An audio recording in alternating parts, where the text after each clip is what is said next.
cours du Moyen Âge, la ville de Gênes, située sur la côte nord-ouest de l'Italie, s'imposa comme un centre économique et financier majeur de la Méditerranée. Sa position stratégique entre la mer et les voies terrestres de l'Europe occidentale permit à Gênes de développer un commerce maritime florissant et avec lui des institutions financières innovantes. L'histoire de Gênes ne peut être comprise sans analyser le lien étroit entre commerce et finance, entre risques maritimes et instruments bancaires novateurs.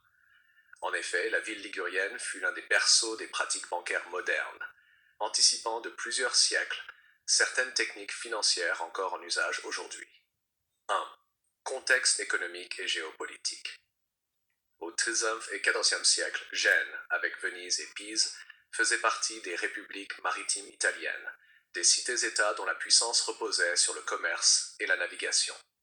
La ville génoise disposait d'une flotte importante et d'un réseau commercial étendu, allant de la mer Noire aux ports ibériques et jusqu'aux Flandres. Cette expansion nécessitait des capitaux considérables pour financer les navires, acheter des marchandises et assurer la logistique. Or, le commerce méditerranéen était dangereux. Les naufrages, les attaques de pirates et les guerres étaient fréquents, rendant le commerce risqué mais potentiellement très lucratif. Cette conjoncture favorisa l'émergence d'innovations financières. Les marchands de Gênes durent inventer des outils permettant de sécuriser les transactions, de mobiliser des fonds à grande échelle et de répartir les risques. Ainsi, le contexte géopolitique et économique de Gênes fut déterminant dans le développement d'institutions bancaires sophistiquées, qui allaient bien au-delà du simple change de monnaie ou prêt d'argent. Les premières formes de banques. Les premières banques génoises apparaissent au XVIIIe siècle, sous la forme de sociétés de marchands associés. Ces structures étaient souvent des partenariats familiaux ou des consortiums de commerçants, combinant capital et expertise commerciale.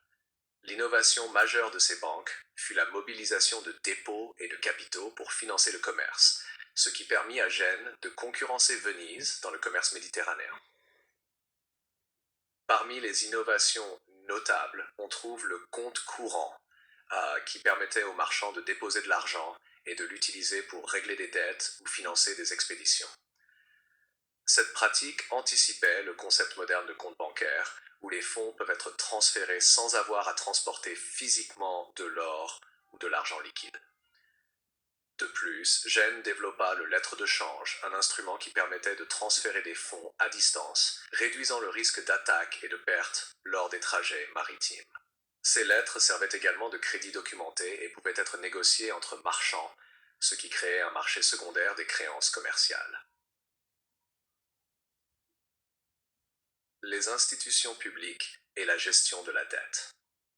Un autre aspect clé de l'innovation bancaire génoise fut l'implication de l'État dans la finance.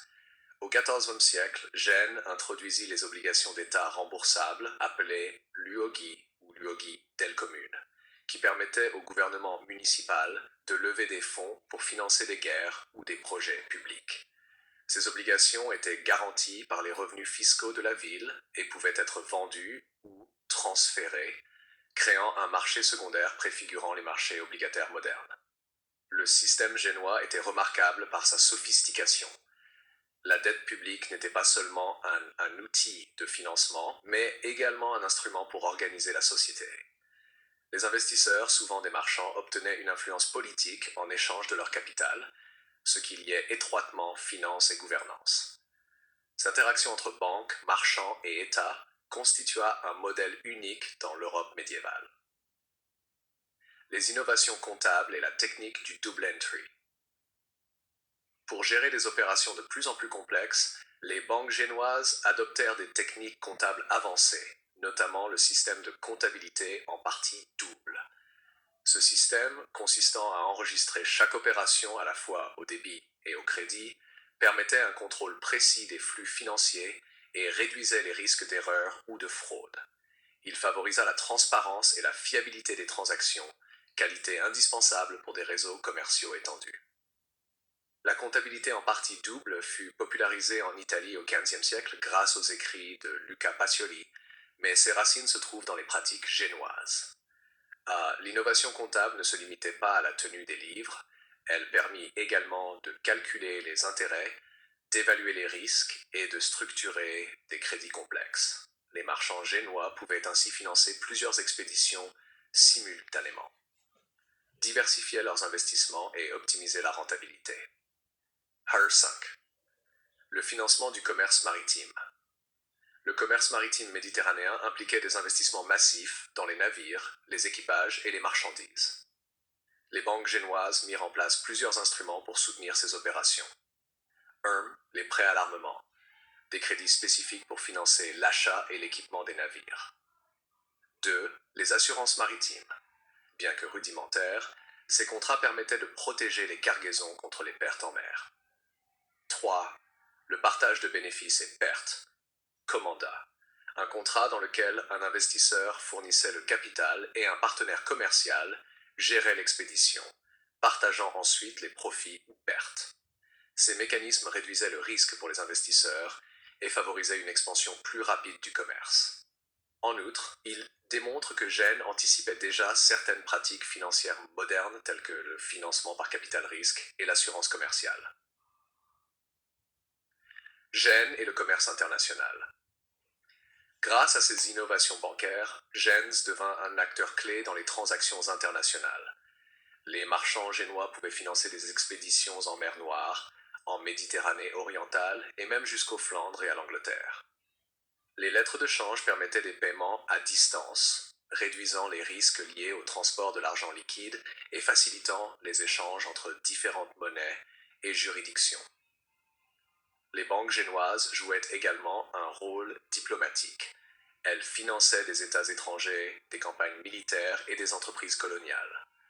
Ainsi, Gênes ne se limitait pas à un rôle commercial, mais devenait un centre financier capable d'influencer la politique et l'économie de toute la Méditerranée. 7. Héritage et influence sur le système bancaire moderne. L'héritage bancaire de Gênes est immense. Les innovations génoises, lettres de change, comptes courants, obligations publiques, comptabilité en partie double, constituent la base de nombreuses pratiques bancaires contemporaines. La ville fut un laboratoire où se développèrent des instruments financiers complexes, anticipant la sophistication des marchés modernes. De plus, l'expérience génoise démontra que la finance pouvait être un moteur de croissance économique et de stabilité politique. La capacité à lever des capitaux, à répartir les risques et à organiser des crédits publics et privés inspira d'autres centres financiers, notamment Florence et Venise, puis les grandes places financières du nord de l'Europe au XVe et XVIe siècle. Enfin, Gênes illustre l'interconnexion entre innovation financière et mondialisation précoce. La ville ne se contentait pas de commercer. Elle créait des instruments qui permettaient à d'autres villes et États de s'engager dans le commerce international avec des risques maîtrisés. Conclusion. Gênes représente un modèle fascinant de l'émergence de la banque moderne. Ces institutions financières furent le produit d'un contexte économique et géopolitique exigeant, où le commerce maritime et le risque poussaient à l'innovation. Les banques génoises inventèrent des outils tels que les lettres de change, les comptes courants, la comptabilité en partie double et les obligations publiques, anticipant des pratiques encore utilisées aujourd'hui. Elles permirent à la ville de devenir un acteur central du commerce méditerranéen, d'influencer la politique régionale et de servir de référence pour les développements financiers ultérieurs en Europe.